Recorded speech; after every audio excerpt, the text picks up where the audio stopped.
Hello, everybody, and welcome to another edition of the Best of Pedalshift. On this edition, we go all the way back to July 21st, 2022 for episode 290 of the Pedalshift project, Beginner Mistakes. You may recall that I used to do a beginner series on the show and may do another again someday, but never did an entire show on, hey, don't make the same mistake I did. So on this episode, these are mistakes to avoid as a beginner. A true best of. Hope you enjoy. On this edition, we are talking about mistakes. As you all know, if you've been with the show for any period of time, and if you're new, hello and welcome. We used to do a segment on the show for a couple of years running on beginners, a beginners series where we invited on a person new to touring and we, mentored? Is that what we did? I don't know. I talked to people who were beginners right before their big tours and gave them some info, gave them some tips and tricks and whatnot. And I hope to do that again down the line. Of course, COVID, shall we say, interfered with those types of things. But in any event, what I haven't done is anything targeted specifically to beginners in more than a minute. So I thought, hey, let's do a don't make the same mistake I made episode. So on this episode, mistakes on to avoid if you're new to bike touring. And I want to give a specific shout out, and link is in the show notes. This is yet another episode where I borrowed the idea from a Reddit post from a few weeks ago, I think it was. It was funny because I remember seeing it and I think I participated in it and then I completely forgot about it. And then I was thinking up a new idea for a show and boom, stumbled back upon it. So here we are. Go check out the show notes if you would like to read the posts, the ideas that helped influence this particular episode. So let's talk about the first mistake. This was mine, so I thought it would open with that because I've got a little more to tell about. And this is a repeat for some of you who've been with the show for more than a minute. Mistake was having the wrong gear range for your tour. If you have been with the show for a minute, you know that my first real tour of note, even though I guess I had done the C&O a few times before then, but my first kind of like big tour was the Pacific Coast. It was an organized tour with Climate Ride. Shouts to Climate Ride. They do great work. I had the wrong bike. I just did. My bike was perfectly fine for the C&O. It was perfectly fine for a flat ride. And at the time, I was so ignorant. I remember that I was comparing myself to Mysterious James, and I've told this story a million times on the show. And I said, what number gear are you in? Why are you able to do this so much easier than me? And what I didn't realize at the time was like being in third gear on your middle chain ring is going to be different for different bikes, depending on what your gears are. What's the size and the nature of your rear cog and the chain rings on your front. I didn't realize that. I'm an educated person. I'd like to fancy myself having some knowledge of physics and math, but no, I didn't realize that was different. And that in retrospect is crazy. So what I had was basically a great bike for zipping around town, for relatively flat or uneven kind of tour, or uneven kind of touring. It was technically a mountain bike of a sort, but it was not built for long sustained climbs with gear on it. And what I had been training on was relatively flat turf. And so I was used to being in my saddle for hours in a day. Like I said, I'd practiced on the C&O. I had done all this other stuff. But the reality is that, and let me dumb it down a little bit if you don't know whether or not your bike's got good gearing. Take a look at your rear cogs. And if it is really, really tall, like a volcano, and compare it with other bikes that you see. If it's relatively flat, then it means it's not really geared very well for climbing hills. If it's really tall, if it comes out quite a bit, then it's probably better for hills. And for those of you who are actual gearheads, I get it. This is a beginner's episode. Let's go with this. So I had a really flat rear sprocket, basically. And that meant that when I was going up the very, very big hills in Northern California, relative to what I was used to, I was really pressing in, and there were some big climbs. The biggest climb on the entire Pacific Coast, quite frankly, is their Leggett Hill. And I just pressed in, and I was really, really struggling. And I would keep listening to all of the advice. Just spin into the hill. Just spin. There was no spinning. There was a lot of pressing. And that was because I had the wrong gear range for my particular ride. And I had actually a mechanical, and one of the great things about working with Climate Ride is they had actual bike mechanics who were helping us out. And that bike mechanic was like, yo, dude, you have a pretty rough set of gears back here, and explain to me the distinction. Actually use that same analogy. You want something more like a volcano than something really flat. And it was such an eye opener, and it made me realize midway through, and actually the day before was the day before or the day after the really big climb, how behind the starting line I was getting on myself for being out of shape and not ready. My one goal going into this tour was not to be last in every night. And I was last in almost every night.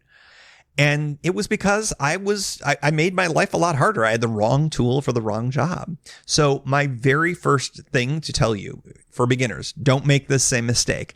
Make sure that you have the right gearing for your ride. I've done a few episodes on gearing with some suggested gear ranges, but you want to really make sure that you have a good range of gear inches. And you can Google all about that. There's tons of other places that are much more gearhead related than this particular program. But what you really want to do is you want to make sure that you have a wide range with a very, very low gear. We call it a granny gear sometimes. I don't know if we still call such things granny gears, but you want to be able to truly spin into a very low gear to allow yourself to go up hills. If your tour doesn't involve any climbing at all, ignore this. You want the right gear range for your particular ride, but so many of our tours are actually going to involve hills in some way, shape, or form. And if you're carrying a lot of gear with you, you really want to be able to just crawl up those hills. It's so much better than pressing into your pedals, just praying for the day to be over with. The amount of energy you end up spending is so much more when you've got the wrong gear range. So make sure you've got that. Don't make the same mistake that I did.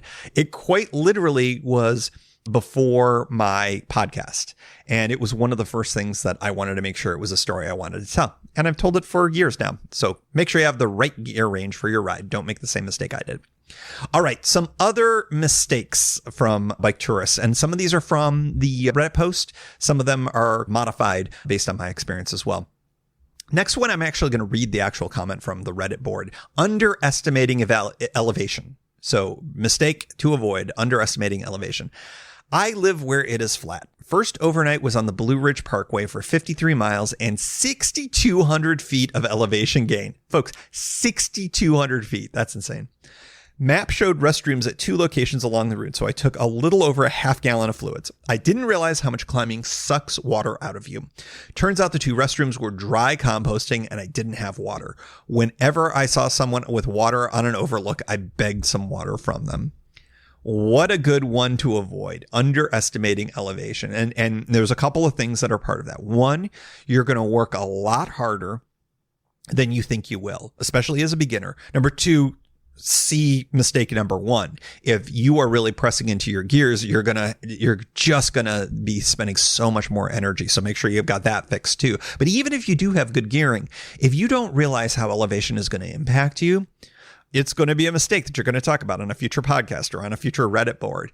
But the other thing that's a piece of this is never underestimate how much elevation steals from you in terms of hydration. You really want to make sure that you've got plenty of water with you, especially when you're going into places where you're not sure what the situation is. Yes, when you're going on the Blue Ridge Parkway and you see restrooms, that does not necessarily mean that there's going to be water there. So do your research and make sure that you've got plenty of water. Always have more water than you think you're going to need. I've always suggested to bring along that emergency bottle of water because I've had to tap into mine on many an occasion, and that's my 911 situation. That's when I am going, okay, it's time to get real about finding water or asking for water. It's much better to be able to be drinking your last bottle of water and be in that mode rather than be completely out, dehydrated, begging people for water, which thank goodness this person had that capability on the Blue Ridge Parkway. Beautiful cycling, but yeah, that is no joke. And if that is your first tour, man, you tackled a big one. That's amazing. Next up on mistakes, a mistake not to make as a beginner, making miles over making memories. Man, I loved this one. Another one I'm going to read, but I'll give some more insight from my experience. I probably could have pulled over and seen more of the country, done more exploration. I crossed the country in 58 days, clocking 70 to 90 miles every day, and that was pretty aggressive. My next one will be slower. That is so right. And I still fall into this mistake. In fact, the trip that I am now contemplating for my late summer tour, I'm worried that I may be overdoing it. My mileage is going to be right around 60 miles a day, which is my sweet spot. But even when I just do those 60-mile days, I'm often thinking, am I blowing through these places too fast? Am I not stopping to smell the roses or see the sights or whatever? I also have found that sometimes that I will tend to push through and skip something, not stop to take that picture, not stop to get that ice cream or whatever. Just like that, I sometimes am like, nope. I want to make sure that I'm in as quickly as I can, because then I'll know I'm there and then I can make camp or whatever. And the reality is that in the summer in particular, sun sets at like 8:30, 9 o'clock, 10 o'clock, depends on where you're at. These days, I think around here in DC, it's setting around like 8:30, 8:45. Man, you got so much light. You've got so much time to stop and go see that site. Go do that mile detour to go see that thing that's on the map that looks pretty cool. To stop at that place that maybe you want to go pick up a souvenir or something like that. Something for your partner, your friend, whatever. The biggest thing that I take away from all of my bike tours is not the fact that I made all of these miles and I hit every single campsite. It's almost always the people I meet and the things that I see and the memories that I make. So, big reminder, when you do these things as a beginner, often you are focused on going from point A to point B, that you're crossing the country or the state, or you're doing the whole trail or whatever. But I'm here to tell you, and I think the folks here on this Reddit thread are here to tell you as well, that's not the real thing that you're going to end up remembering. It's going to be fixing that flat, or meeting that person in camp, or that brew pub that you visited, or something along those lines. Those memories are what make up the tour, not where you begin and end and how you got there, or how you, the fact that you did it. It's how you did it more than anything else. So mistake number 3 here, making miles over making memories. Don't make that mistake. Next one is, it's a short one, man.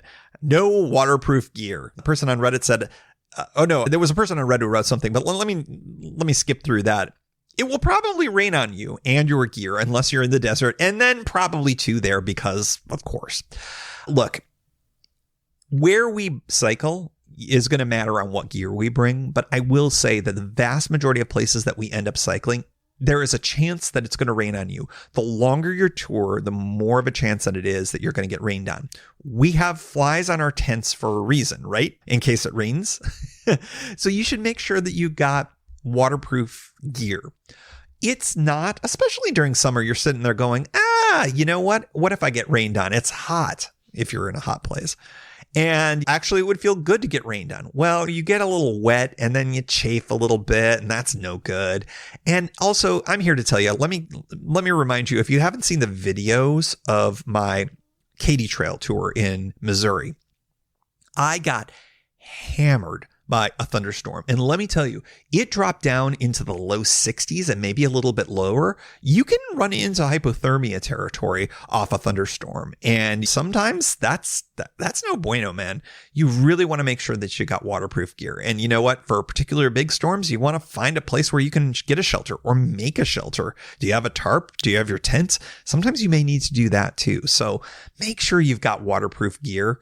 If it's at least just like a rain jacket, and maybe waterproof panniers. I do think that if you're going to be carrying your gear, it'd be good to make sure that stuff that stays in it stays dry, particularly if it's stuff that needs to stay dry, batteries, phones, things like that. Have waterproof gear. Don't make the mistake of not thinking about waterproof gear. It's really one of the kind of basics that I think you need to think about when you're doing a bike tour. All right, next mistake. And this is for you superstars out there. And frankly, I'm not a superstar, but I do this too frequently, ignoring pain. Don't make this mistake. A lot of people will get numb hands and they'll say, well, I got to get padded gloves, or they get the sharp pain in their knees. And they're like, I don't know where this comes from. Or they get saddle sores consistently. They're like, and it's just, well, this is bike touring. This is what you get. You got numb hands, sharp pain in your knees, and saddle sores. All of these things are solvable, and many of them are by minor adjustments on your bike. I'm not the king of encouraging people to go get a bike fitting, but I've never had one, literally, never. But I will say this, that a lot of people have solved a lot of these problems with a good bike fitting. A lot of people have solved problems with knee pain just simply by adjusting their saddle. I know I have. I think I told the story about, again, another Mysterious James reference, ring the bell. Dude almost quit bike touring, like on his first tour, because he was having such horrible knee pain. And we Googled it. I Googled it from afar. We texted back and forth and figured out, I can't remember if it was lowering or raising his saddle. It solved it immediately. And dude went in on a very long and beautiful career of bicycle touring, still bikes to this day too. It almost ended that day just because of some knee pain. He didn't ignore the pain, but many people do. And then they end up having some really serious problems. Those numb hands, yeah, I suppose some gloves can sometimes alleviate that. But more often than not, that means that there's some combination of your saddle height and your handlebar height that's off. And if your hands are particularly numb, you want to be able to change your hand position. That might be a different set of handlebars. That might be some ergon grips, but it might be that you got to raise those handlebars. You're putting too much weight into your hands. So don't ignore the pain. Figure out what it is and try to solve it. And that might be as simple as a quick trip to your local bike shop. They can help you out with all that. Put in a few spacers and raise up those handlebars, suggesting some new grips on the handlebars, making sure that you've got your saddle upright. Saddle sores, let me tell you about this. I wore those padded shorts forever until I realized that it was more of a moisture problem. I did a whole episode on all of this. Make sure that you're keeping dry down there is more important than having padding, for me at least. Find ways to solve the pain. Don't ignore it. Pain is not something that is normal in bike touring. I'm here to tell you. Maybe after the ride, I take some ibuprofen, but anyways, don't make the mistake of ignoring pain. You may cause yourself longer term damage, and you're certainly going to make the enjoyment of the ride go way downhill, man. There are ways around it. Another mistake, very, very common. I think maybe universal, dare I say, packing too much. This is hard to assess on your first tour. I know that in both of the beginner series, the folks that I talked to, this was a big thing. It's hard to assess. It's hard to know, even after a ton of riding, talking to a ton of people, you're going to be like, oh, I need this, this, and this, and I need all of these things. To be honest, this is the most typical problem that I think most bike tourists end up having. And it's impossible to solve for any one person. One person's must bring is another person's ship back. They ship it back at the beginning. It's like, oh, I don't need this particular toolkit, or I don't need that particular tool, or a lot of people bring X number of changes of clothes. Some people bring one. It's all going to depend on how you tour. Do you need absolutely fresh clothing to change into every single day? Well, that's going to be different than slobs like me who end up wearing the same thing several days in a row. How much you bring is going to be a very individualized thing, but I can guarantee you, your first tour, you're going to be bringing too much stuff. I bring too much stuff. I've been doing this forever, and I still bring too much stuff, always. And I sit there and I look at my stuff going, am I bringing too much stuff? And I'm like, no. And at the end of my tour, inevitably, I'm packing back clothes I never touched. It's pretty crazy. Those of you who are into bike packing more than the pannier types, you're thinking about minimalism way more because you have smaller capacity to bring stuff. This might not be as much for you, but I can guarantee you're still going to think that you brought too much. It's a near universal problem for bike touring or bike packing too much. So I say it's a mistake to avoid, but it might be inevitable. I'm here to tell you. It's something you dial this in more over time. So don't be too hard on yourself if this is the one mistake on this list that you make, because frankly, we all made it. We always pack too much. All right, last one. to wrap up the show about mistakes not to make. Sliding easily back into normal life after a long tour. Maybe I should say having the expectation that you're going to be able to just fit right back in to normal life after a long tour. I've talked about this on earlier episodes, earlier programs. If your tour is more than a couple of weeks long, especially if it's a cross-country trip in the States or a longer tour elsewhere in Europe or in Australia or wherever you're listening to the show or wherever you're intending your tour to happen, I'm here to tell you it takes time to get back into the real world. I think especially after a week, maybe after 2 in particular, time has a different meaning. Your relationships with the people that you interact with have a different meaning. I know that when I've done tours, when I did a big tour of the West Coast, or when I've done tours of Oregon or California or wherever, the longer trips that I've done on the Katy Trail, the trip from DC to Cincinnati, the Erie Canal trip, they all, after a certain number of days, go into this weird time loop. And you're interacting with people in quote unquote the real world. You're still going to shops and gas stations and restaurants, and you're interacting with people that are in cars and whatever. But how you perceive all of this changes over time. And when you get back, everything feels really different. And this feels like a universal thing that I've encountered myself, that when I've talked to other people who have done really long tours, they really don't know how to describe it, but it takes a while to get back into what we consider normal life. But is that normal life? I don't know, man. I will say this, that your relationships, if you've been apart with somebody, there's often going to be a little bit of time to get things back into gear, for lack of a better way of putting it. If you're taking a leave of absence and you're going back to your job or something along those lines, I really recommend giving yourself some space, at least a few days, maybe more, to transition back into quote unquote normal life, because everything feels different, and different in a weird, bad way. And it's just because you think about it. Your life was contained on a bicycle, and your transportation and your house were one and the same. You carried your home with you, and everything is a lot simpler and a lot different, and stakes are different. The stakes of you losing your bicycle on that are metaphysical. And there's just a lot of different ways that you view life. You view life at the speed of a bicycle. You get back to your home, maybe you're hopping back into a motorized vehicle and doing a commute. Maybe you're hopping on subways and you're interacting with people. You have more density of people. Before, maybe you only interacted with a couple people in a day, maybe less. If you're bike packing, maybe you didn't speak to anybody for 2 weeks or 3 weeks or more. So give yourself space, give yourself time, especially because it is a for real thing.